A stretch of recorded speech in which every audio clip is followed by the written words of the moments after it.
right there. Nice. First drop of the day. Doing an afternoon chase for some late fall walleye, and this is the time of year that I absolutely love to use blade baits. They're just suckers for these when the water temperatures are taking a big dive like they are right now. Oh, that's a nice fish too. Awesome. And it tends to catch a really nice grade of fish as well. Alright, there you go. You hit that chartreuse silver. Beautiful walleye. Gosh. That is an awesome fish to start the day. Beautiful. First walleye going in the bag.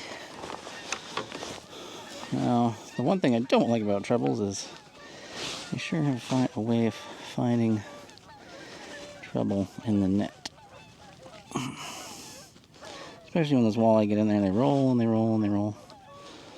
They like to do. Okay, but leads to a lot better landing ratios than single point jigs. Okay, let's reset. Go for that again. That fish hit around 68, 70 feet deep. Sort of typical Columbia River walleye depth for me, 60 to 100. This one's a ½ ounce, or I might have to go 3/4 because the current's pretty strong today. I do love blade baits for their simplicity. There's no scent needed, there's no bait needed. Just drop and rip. Basically, I'm going to just let it drop straight down until I see the line go slack when the lure hits the bottom, which takes a long time when I'm in 80 feet of water. There's the bottom right there. And then I'm going to rip up. And as I rip up, I'm going to feel the vibration of that lure. Alright, I'm going to switch out to a slightly heavier one. I'm having a hard time keeping in contact with the bottom. The current's a little faster than I expected it to be. This is a ½ ouncer. I'm going to switch up to 3/4 ounce. Probably in a perch pattern.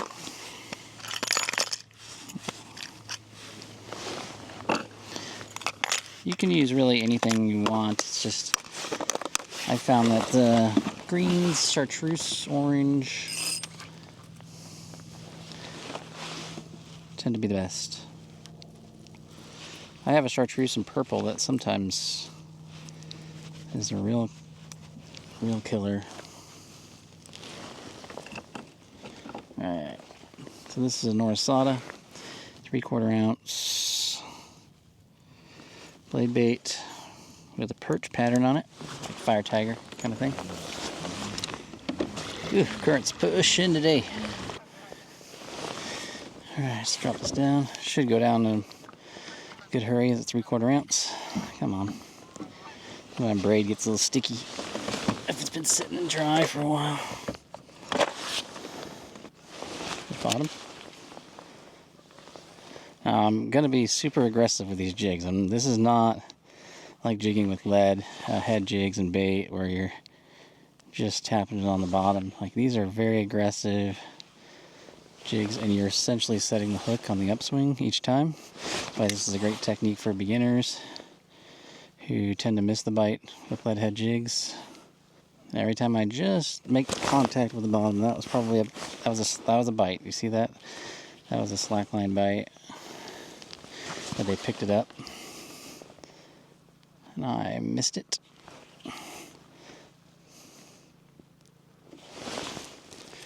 Lost the bottom. Must be a hole down there. It is. And the nice thing is, unlike a lot of other things like iron or brass jigs, like I like to use, is those can get messed up, like wrapped on themselves, and you don't know it. But these ones, if you don't feel that vibration on the upswing, there's fish right there, then you know you're not fishing correctly.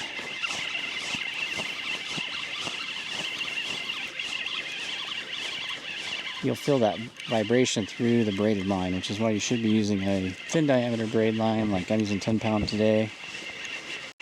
And then I just have a few feet shot of 10-pound fluorocarbon. Yeah, it's a nice one. Got him. Awesome.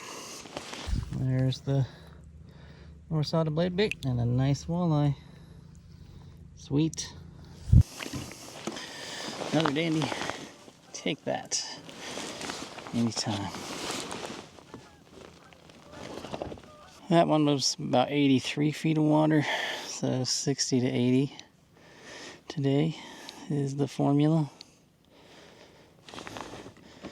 Now I'm trying to keep my presentation as straight up down as possible, but unlike with single point hook jigs, you know, you can have some play in your line out a little bit behind you, forward of you. You can even fan cast with these in still water and then jig them back to you right to the bottom.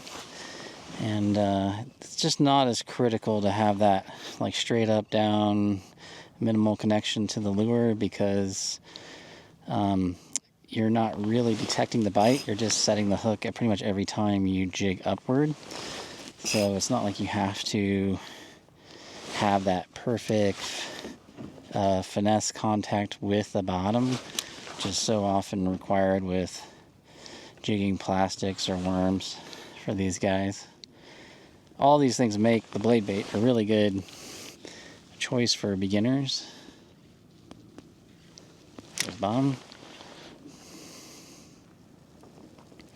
And just really forgiving. Bottom's dropping away here. The current's faster down there than it is up here, so it's kind of weird game here. Oh, that was a bite. Dang it.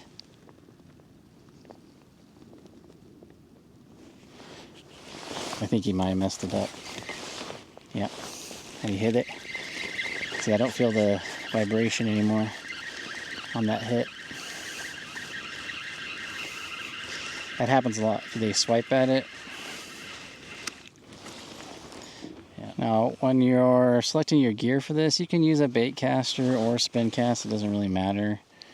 Just whatever your personal preference is. But look for something in that 6.5 to 7.5 foot length with medium power, medium light power.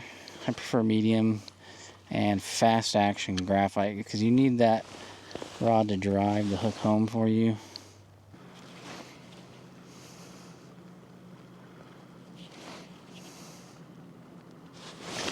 Felt that one hit. Yeah. Nice. That's a good hit. Just felt that little wobble. And as always happens when I'm out fishing and I start pulling my net out, here come the boats.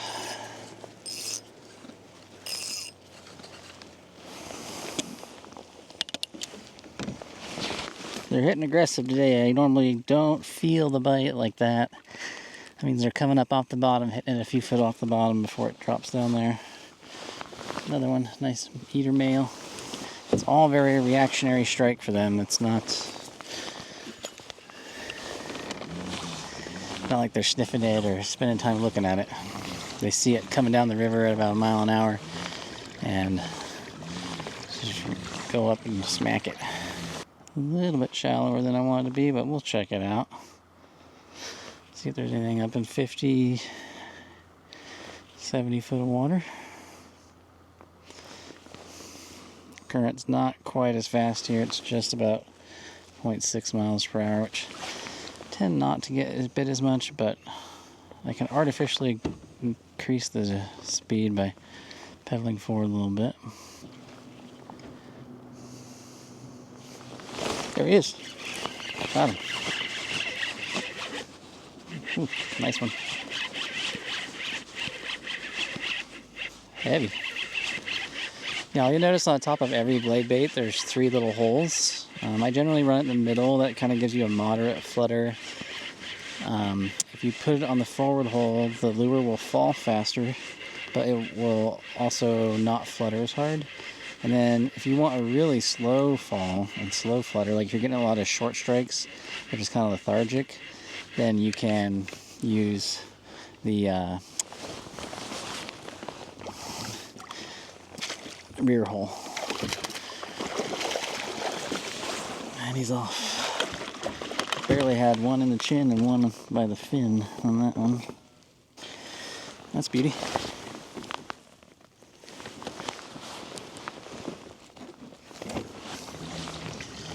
Eagles are carrying nesting material, so this must be local birds. They nest and they'll start laying eggs in December. That time of year. I think the current slowed down. I think that's what's going on. I need to move out deeper. Deeper and faster. Ooh, it's way down there. It's hard to feel the bottom at 100 feet.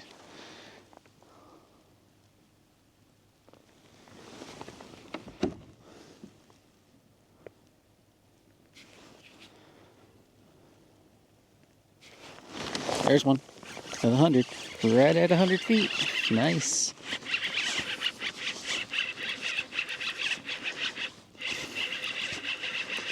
That's why it pays to have those 3/4 ounce or even 1 ounce blade baits. You can find them. There's a bunch of companies that produce blade baits. I prefer the Norisadas for the heavier ones, and then Johnson makes some lighter ones. Now, when I'm harvesting fish from this deep, I mean, I retain pretty much all of them unless they're an oversized. One in the chin, one under the... And he's off, look at that. They will have barotrauma at these depths. There's really no point in releasing them unless you legally are obligated to. Alright. All I had to do was go deeper. Alrighty, nice one.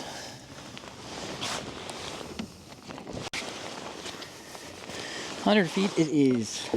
People in the Midwest watch this stuff and they're like, what the hell is wrong with your guys' walleye going so deep? I remember the singular moment that I became a proficient walleye angler in the Northwest, and that is the moment I took everything I learned from Tom Boley and I threw it out the frickin' window, because that guy kills walleye like no other in the Midwest, but almost nothing that he does there applies to the Northwest. I watched his videos and I go out and I'm like, I don't know what I'm doing wrong. And the one thing that really helped me figure it out is I was working in North Idaho, at North 40 Outfitters in Sandpoint. I was talking to the guys who net the lake trout out of that lake, and they were catching walleye in their nets at like 100 feet. And I was like, that's crazy. Like, I mean, the Great Lakes walleye rarely ever go deeper than 30. And I came out here and started jigging, and I started like at 20, 15, 30 feet. And I'd catch maybe one or two if I was lucky. And then one time I just like, for the heck of it, I was like, oh, I'm just gonna drop down like 80 feet. And it was like as soon as the jig hit the bottom, it was fish on. And I did it again, and I just kept going deeper and deeper and still finding fish. I mean, I've caught walleye as deep as 150 feet in Lake Roosevelt. It's crazy how deep they'll go. The current is faster out here. It's about 1.2, 1.3. Make sure you reel down enough so that you have some space to lift up. I miss a lot of fish because I don't do that, and then I'll get like a bunch of line up, and then I don't have any space to swing my arm up and get a good hook set. 107 feet. That's definitely deep.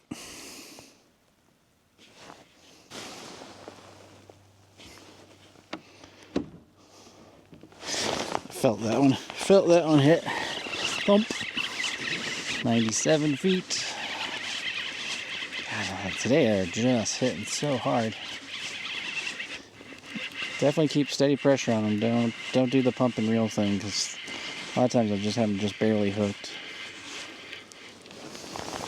Just like this one's just on the back hook. One tiny hook in him. Got him. Cool. And he's off as soon as he is in the net. I think I'm going to make that one last one of the day. Might try and get another one or two. I think I'm up to 7. So I guess I just need one more from my self-imposed Columbia River limit. I'll put links to everything I use in this video. If you have any questions, just hit me up in the comment section. And if you're new, If you're new to walleye fishing, this is the time to get out here, start using those blade baits to put your first walleye in the kayak. Alright guys, see you next time. Just remember, fish smarter, not harder.